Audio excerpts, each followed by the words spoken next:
Okay, folks, welcome back. We're here with the player ratings, rather, for the South Africa versus Australia game that just happened tonight, where South Africa lost 22-38 to Australia. Now, these are the player ratings. I'm going to go through the squad and then give you guys the player ratings. Ox and Chip, I'd probably give Ox, 6.5 or 7 out of 10. Was really good in terms of his scrumming, like it normally does. He didn't do anything really extremely impressive. Carried pretty decently, a couple good carries, but otherwise kind of a like an average game. You're gonna hear a lot of what I'm gonna say is gonna be just a lot of bog bog standard averageness from the Springbok outfit. Moving on to Malcolm Marks. Now, Marks for me, I'd give him a 7.5 out of 10. I think Marks had a pretty decent game, carried really well.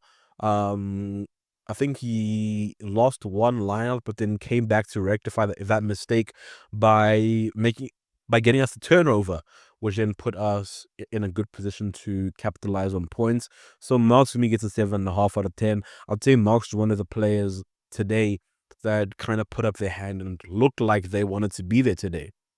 Then moving on to Volko Low at the tight head. Volko, he gets a 5. Didn't really do much. Scrummed okay, I guess. Didn't really see him carry much. Yeah, 5 out of 10. Just very average. Moving on to Eben Etzebeth. Eben, I give Eben an 8. Um, Eben was one of the players who was really trying to push the intensity from minute 1 to minute 80 when he was on the pitch. So Eben, I give an 8 out of 10. He was really good in terms of carrying the ball, getting over the gain line, getting his long arms through the tackles to where he can offload. We saw him offloading a lot to Grant Williams, kind of doing what Erge Snyman normally does. Erge Snyman was really good in terms of getting his arms through a tackle and then getting the offload through. Then moving on to our other lock is Luit Diaga. Luit for me, I think he plays better coming off of the bench. I don't think he's quite a starter. I think Franco Mostert is a better starter than Luit. Luit for me had a very average game. I give him a 5 out of 10. Didn't do much. Wasn't great as a line-out jumper today. Um, wasn't really able to marshal the rolling maul that well, even though we only had 2 of them. But just wasn't he just wasn't the best option in the lineup today. Then moving on to Marco van Staden. Van Staden, for me, I give him a 7. Yeah, 7 out of 10. I think Marco carried really well. He was really good at the breakdown in terms of getting the intensity of the clearouts and giving us good, clean, safe ball. And he saw the difference from actually, I give Marco an 8.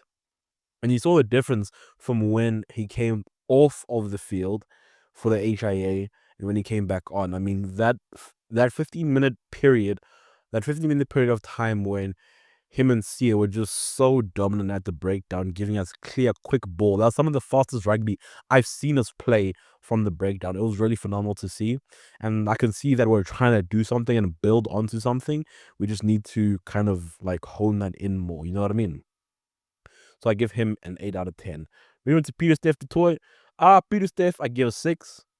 Very average as well. Tackled well. Didn't really miss a tackle. But again, very average. Didn't really have much impact on the game. It wasn't kind of, it wasn't your typical Pieter-Steph performance.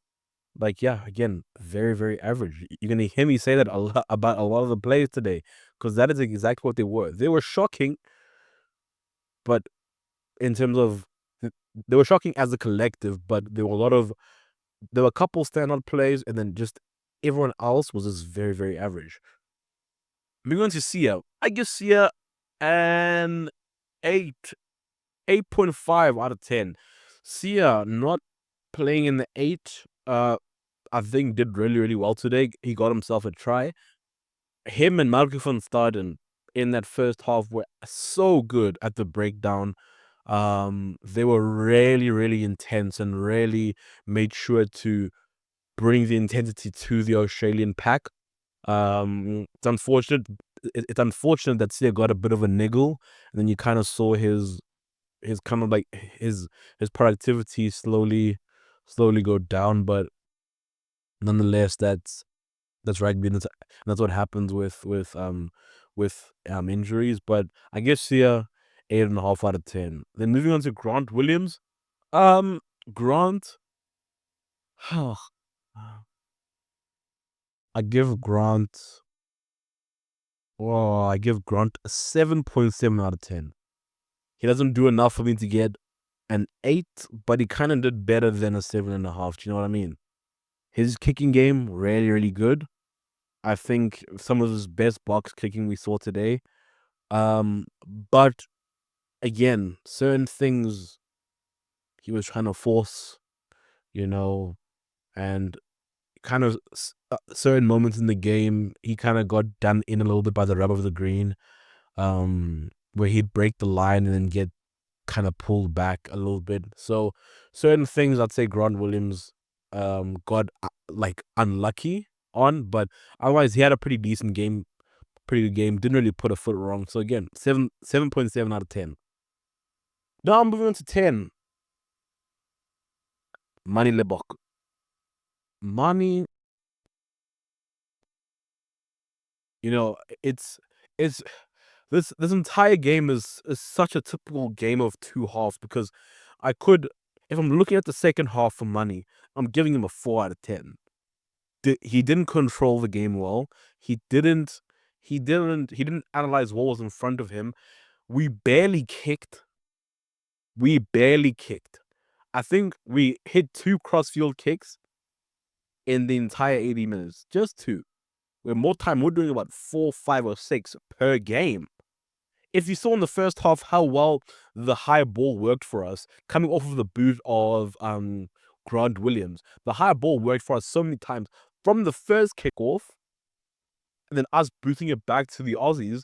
You saw how well the high ball was working, but for whatever reason, we just did not go back to doing the high ball. And when we kicked across field for that one cross-field kick, the second one, I'm not talking about when he did a cross-field kick to Edwin van der Merwe. I'm talking about when we hit a massive boom kick up, we got the ball back and got deep into their half. That works for us. Why are we departing from what we know? We should keep innovating, yes, but let's also get back to what we know how to do. But then in the first half, Mani Lebok played well. I mean, set up a couple of the tries in terms of his decision making, when to pass, when not to pass. But it's kind of, it's hard.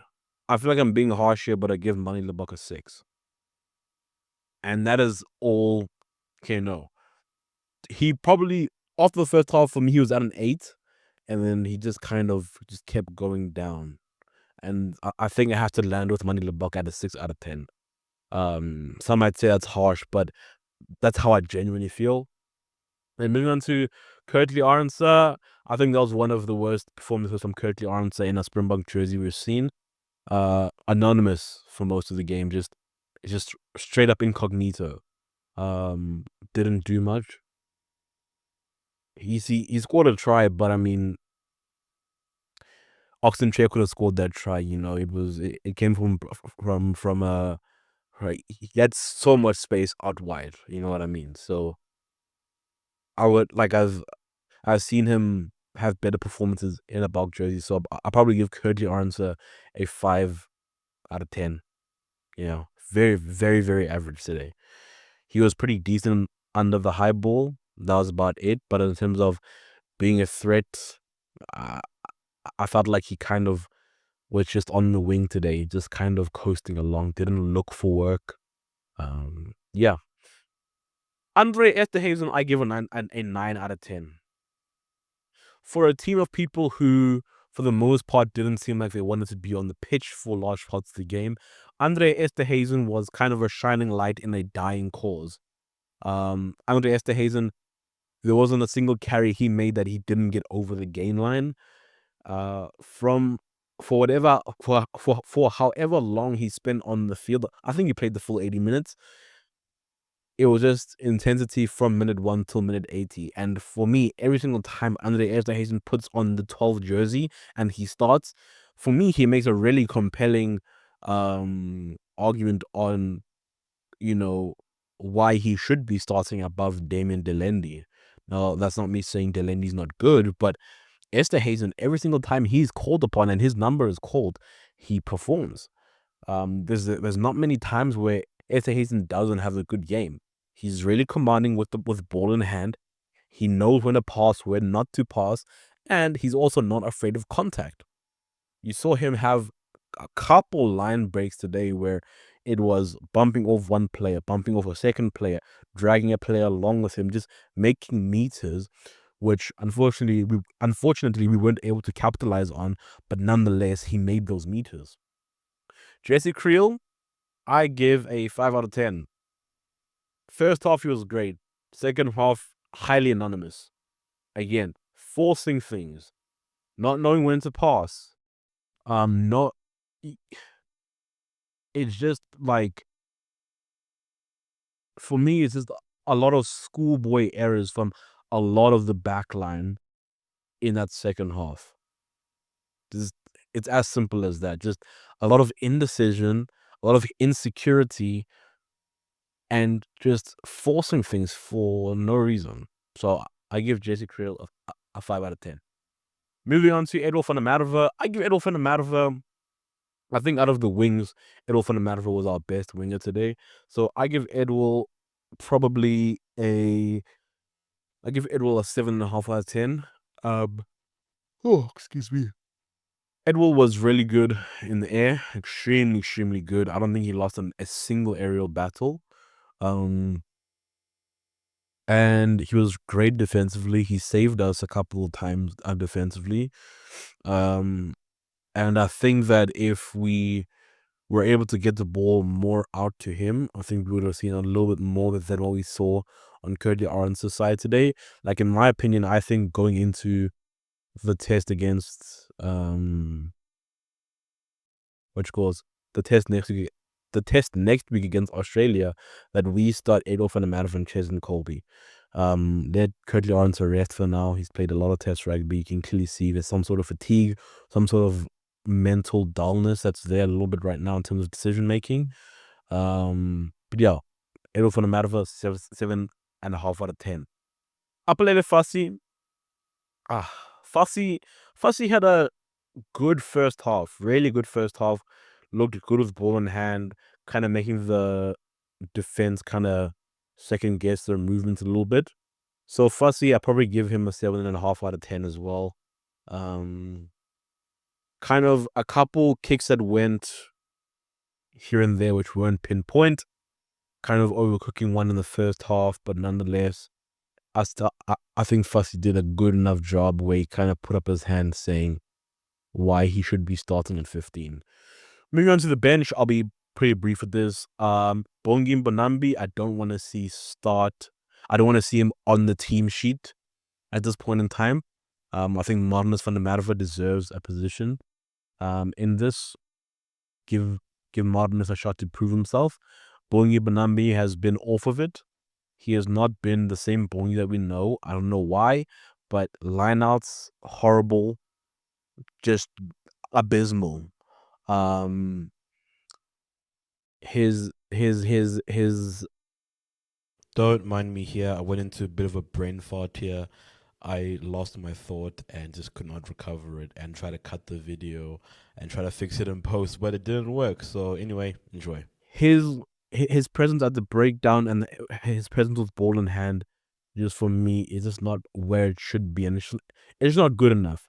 And I think Marnus van der Merwe in that test against Georgia really put up his hand, getting himself 2 tries in that game. So I think you give Marnus van der Merwe an opportunity. Now, Bowen Fenter, he didn't look bad when he came on. He didn't really have much to do. We were kind of already in a deficit at the time he came on. Same thing with, so I'll probably give him a 5 out of 10. I give Bongi a 3 out of 10. Unfortunately, I love Bongi as a player, but he he needs to figure out whatever he needs to figure out really, really quickly. Asanati in Kabakanye, I probably give a 5 as well. Was only able to impose himself in one scrum. That's the only scrum he was able to like really scrum at. Franco Mostert, I think he starts better. I don't think he's really a bench player. It's someone who comes off of the bench, but he had an okay game, I guess. He didn't really have much to do. Quacker Smith, um, again, didn't have much to do. 5 as well, probably. Kobus Reinach, gave a 5. Didn't do much either. Kanan Moody, I even forgot he was on the field at one point. He just didn't do much. So I'd probably give a 5 as well. Damien Willemse is lacking a lot of confidence. You can see the indecision in his face. You can see that he's not really aware or sure of himself right now. So he needs to build that up pretty quickly. So I give him a 5 as well. But yeah, just very, very average from most of the players today. It's almost like people do not want to be on the pitch. I'm going to be coming out with a lot of content in the coming week, breaking down the game, giving a more detailed analysis on where the Springboks did well, where they faltered, how Australia played well, where Australia need to work on their game as well. And then kind of give my team reactions and predictions for the next week's test. But let me know down in the comment section below, guys. Do you think that I got my player ratings right? Was I too harsh? Let me know down in the comment section below, guys. Leave a like on the video. Subscribe to the channel. I'm so close on 200 subscribers, guys. Let us keep growing this community. Thank you.